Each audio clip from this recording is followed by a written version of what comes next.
Welcome to True Gossip, where gossip meets truth, season 4.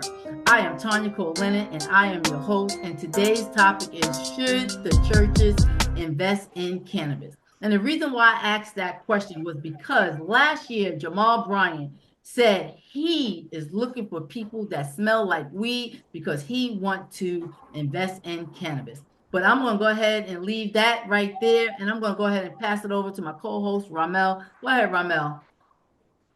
Well, welcome to another episode of True Gossip.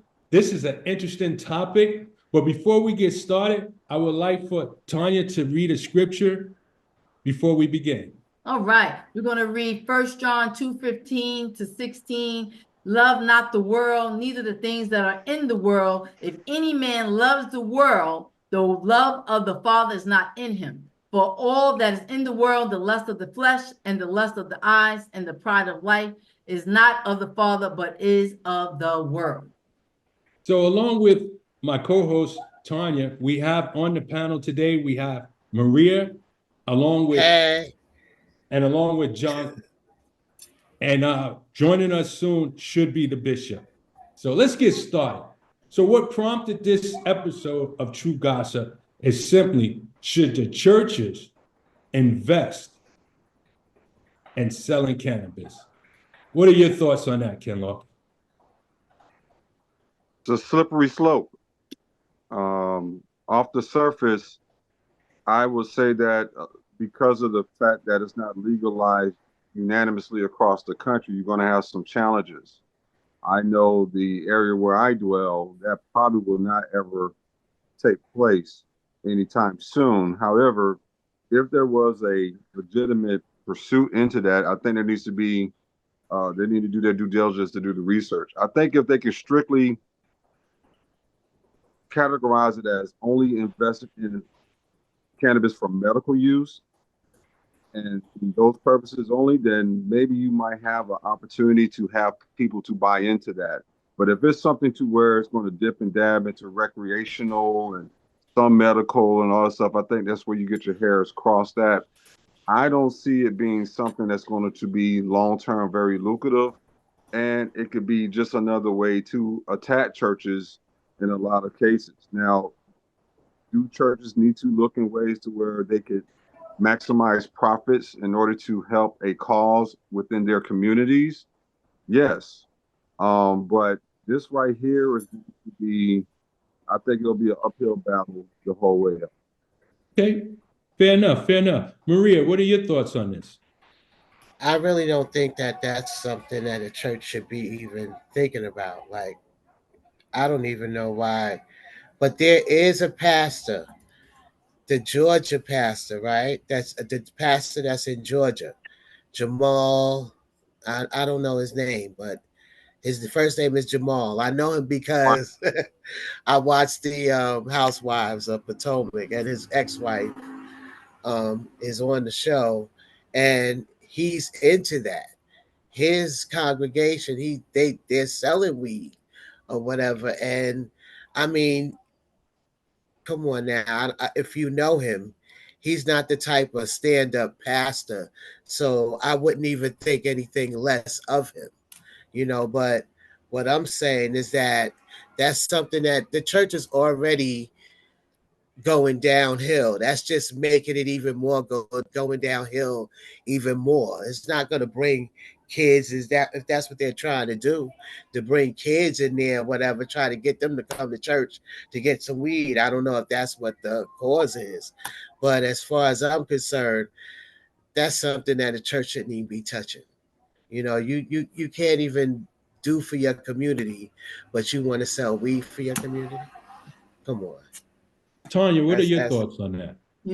I'm with Maria on that. So I don't know if he's selling it yet. I don't know what he's doing at this time because I didn't get to look at that. But he said that the reason why and that is Jamal Bryant of the New Birth Church in Atlanta, Georgia.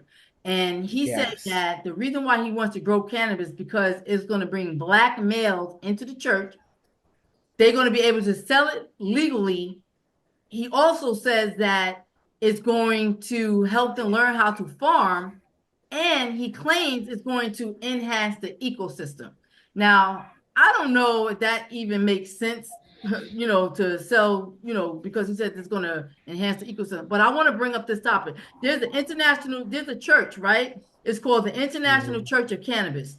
And the International Church of Cannabis is a religious organization in Denver that uses cannabis as a sacrament. Members claim the use of the cannabis helps elevate people of higher understanding of self. The chapel headquarters converted the old church, painted it by contemporary artists, and he opened his doors on April 20th, 2017. I feel that right there, that's a problem. Go ahead, Ramel. I'm just playing devil's advocate, and I'm not in favor or not in favor. I'm being neutral on this stance because I agree with Kinlaw that it's a slippery slope. Now, you brought up some details that's coming out of Denver. Denver is one of the states that has marijuana that's legal. So if they're in a region where it's legal to sell marijuana, then the church is not going to find any harm in doing so. So it is a slippery slope because it's not legal everywhere. But in the areas that it's legal, I'm not going to say the church, but I will say this: any business or any individual will be in their right to invest in such a business because it's legal. So here's what I ask. Go ahead. I ask, if it's legal in some area to smoke marijuana, and if it's also a plant-based from the ground, from the earth, I knew somebody was going to say why that. shouldn't marijuana be something that a church or anyone invest in? And again, this is not my views. I'm just playing devil's advocate because those who are listening may have these questions. So I want to throw that one. Let me say something. Let me just say this. I hear what you're saying, and I don't think it's a slippery slope. It's either right or wrong. Because it's legal, don't make it right. You know what I'm saying? This pastor in Denver is talking about they're using this drug to enhance the person, to bring them to a higher level, and supposed to bring you closer to God and all that other stuff. There should be a line between what the world is doing and a line with what the church is doing. And this is why people stay away from the church, because most people out in the world is getting high just to get high. I understand that they use it for people who have sicknesses or whatever, helps them not to throw up when they're going through cancer treatment and things like that. But to have something that may cause a gateway to another drug within the church when you're supposed to be in your right mind and elevating to God in self, not being enhanced by some alternate drug. Well, I want to say this before I pass it to the next person. I want to say this. I think there's a misconception about marijuana being a gateway drug. I don't think marijuana is a gateway drug. I think the problem with marijuana over the years is that marijuana was sold by the person who stood next to the person who sold other drugs and said to that individual, well, if you're smoking this, won't you try that? I believe that if marijuana was ever sold in stores, just as alcohol is sold in stores, I don't think it would be a gateway.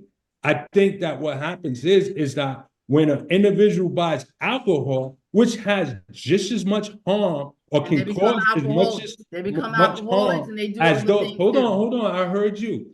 Cause just as much harm as any person who uses drugs.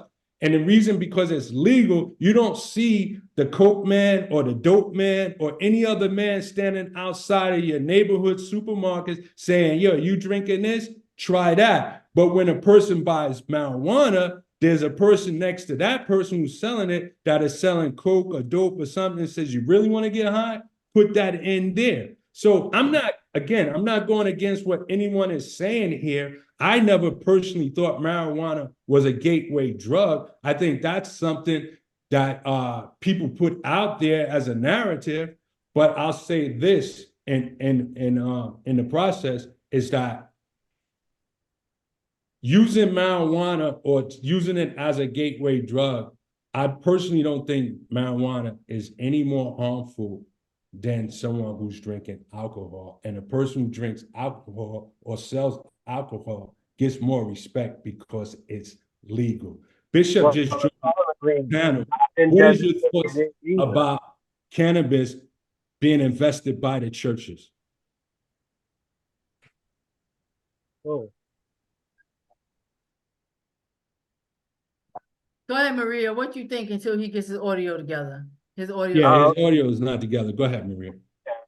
I'm thinking about what you was just saying was that about a gateway drug. I don't believe marijuana is a gateway drug at all either. But the whole thing about the church selling the weed, that's just like God is supposed to be their high. You know, like I don't understand why they even need to even do that just for a profit. What are they getting out of it? It's not like they're giving it back to the community. It's not like they're opening up banks or schools or, finding, doctors or whatever, keeping hospitals open in the community. They closing hospitals like crazy, in the black community. I don't understand. I want to know like why? Like why should they do it? I want to hear it from them. I want to know where's money going? Where's the money that they already collected? Like, what is it going to? I don't see any improvements in the black community with churches, and they're supposed to be the main ones that's supposed to be building the community. And it seems like they, tearing the community down. It's the way they're acting. But I mean, to each his own. Kinlo, your thoughts, Kinlo? It's funny. From the time we started to where we at now, I think I'm starting to have a little change of heart a little bit here. A couple things here. We cannot pick and choose what we want to hold to the fire and then other things that we allow to slide on by. We've already seen how women used to dress in churches, and now we see in today's time, it ain't no different than where you just was at the night before. Let's keep it 100. It used to be the pastors wasn't trying to get with all the ladies in the congregation. Now we've allowed that. It used to be, the whole pastors was trying to use their gains and their profits to help the elderly and the sick and the shut-in and stuff like that. Now they driving Bentleys. Now they got extreme mansions and other things like that. Now they need jets. These are things that we've allowed to collaborate within the churches over the years that some would say does not go with traditions and things like that we have. I think in a lot of ways, I agree with Maria. There needs to be transparency of if we were to go this route, what are we to do and what is going to go towards? And the people need to see that. The books need to be open so everybody can understand what the cause would be. But to Ramel's point, we also have people on the deacon board and they'll go right outside in the church parking lot, go on the side and be smoking a pack of Newports. We know it's cancerous. We know it's harmful to the body. We know the body's our temple, but we can't pick and choose what people use to destroy their temples and say, well, hey, we can't use that. You see what I'm saying? Why marijuana was even given this stigma of something being extremely bad is because the images of black folks smoking it. You don't think the same when you see the surf kids in the California beaches smoking, they're just having a good time. But if you see a bunch of kids on the corner store hitting it, whatever, they're going to be up to no good. If we believe that Rastafarians are probably one of the more spiritual people out there, well, that's their main thing. And it comes from, and they stick by that, and they believe in God in their temple, right? So we have to get back to what we're going to stand on business on, or we should be open to a number of different things because these are the things that kind of just trickled in to our temples over the course of the years. So if to Ramel's point, I think if that's something that were to take place, it's going to be more accepted in the areas where it's already been legalized and it's already been monitored as a controlled substance, and people have seen the profits and they've seen the benefits of that. So if it were to be something that's going to happen, you're going to see it in that California, Oregon, Washington, Arizona, Denver, or Colorado, to say the least, right?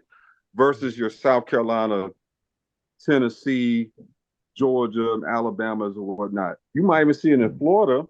Well, right? since you said that, Ken Law, let me give you the statistics, right? So I was looking up and seeing where these where's legal, whatever. So it says Florida is the US law, and I live in Florida now, right? So Florida is the US largest and most lucrative medical only cannabis market, with Brightfield Group expecting 25% growth. That was back in 2022 to 1.7 billion currently. This market shares only by 22 licensed cannabis providers, and cannabis license in the state has sold far well over $50 million. That's what it's going to 1.7 billion, but so far each person sold 50 million already. But my question is, like Maria and everybody, where's the money going? What are they doing with this money?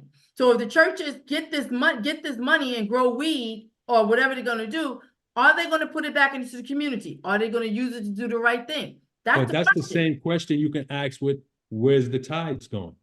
That's what I keep asking. So the thing is that I think because of its marijuana, and what we've seen of marijuana, or what we perceive it to be, we bring this up into question. But an investment is an investment, and if you don't do right with what you're investing in, or do right with whatever currency is coming into the church, whether it's tithes or through investments, then that's an issue of itself. It's not an issue of the cannabis that they're investing in. It's just right. So what are they doing with my tithes every 2 weeks that I get?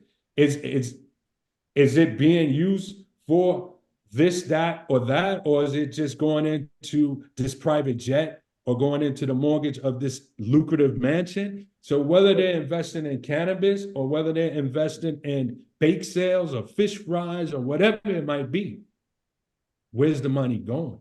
That's the question. Listen, I'm not saying that they should. I'm not saying that they should invest into cannabis, and I'm not saying that they shouldn't.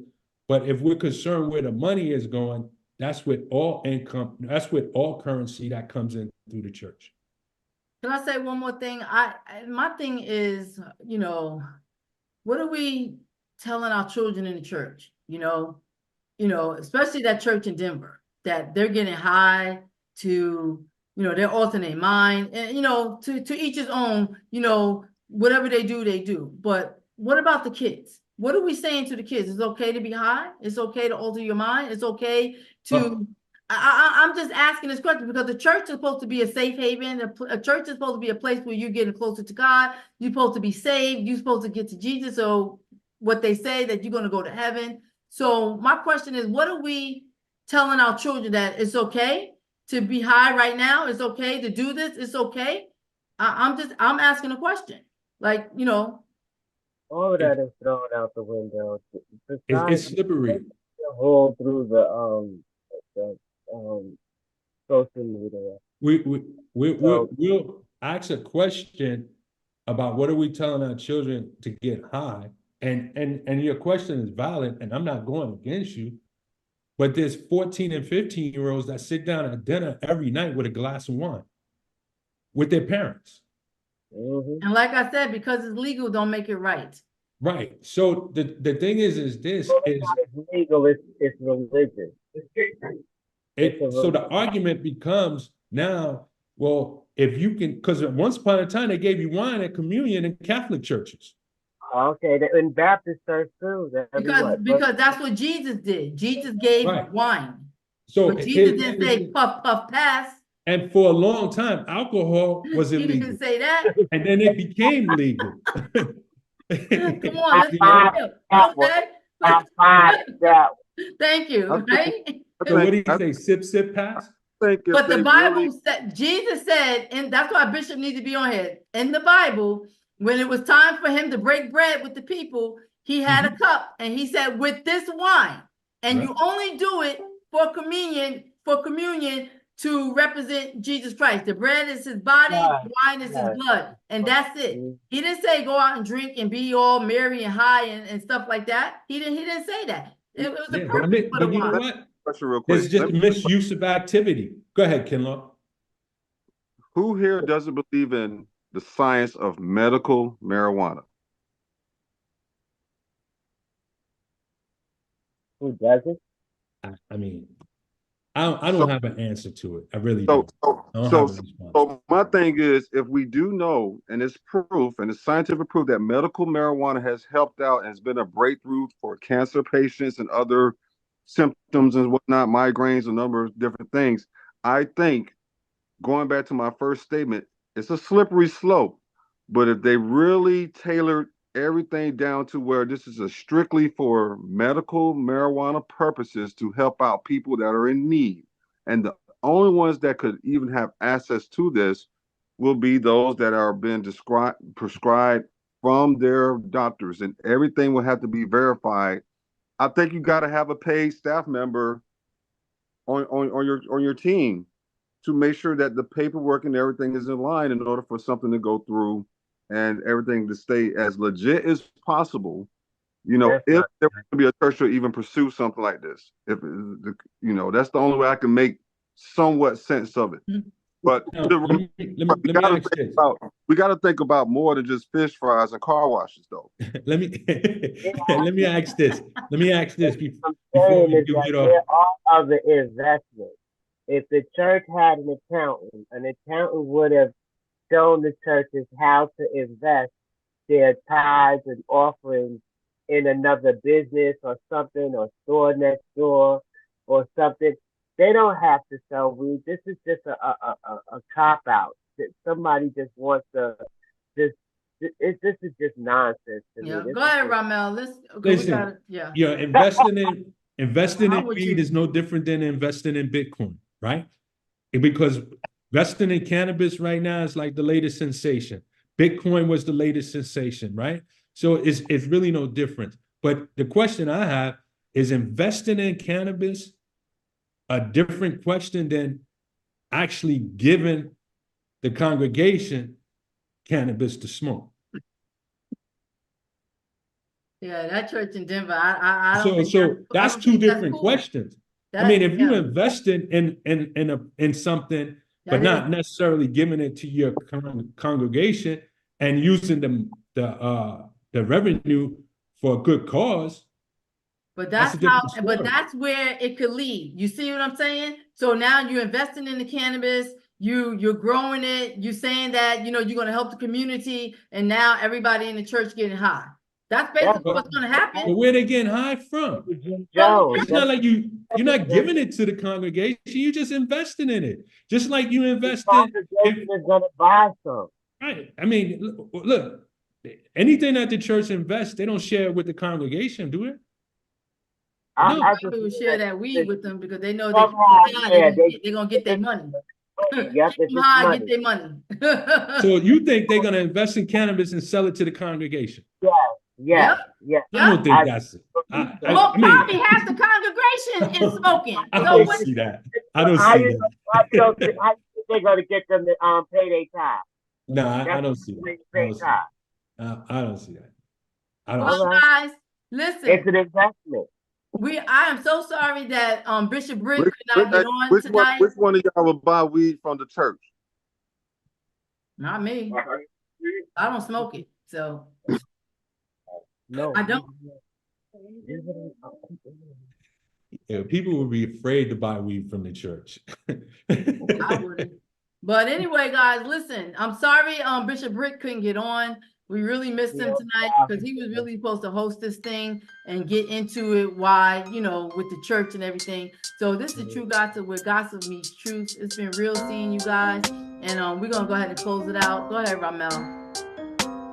Well, thanks for tuning in for another great episode of True Gossip. And we'll see y'all next week. See you later, guys.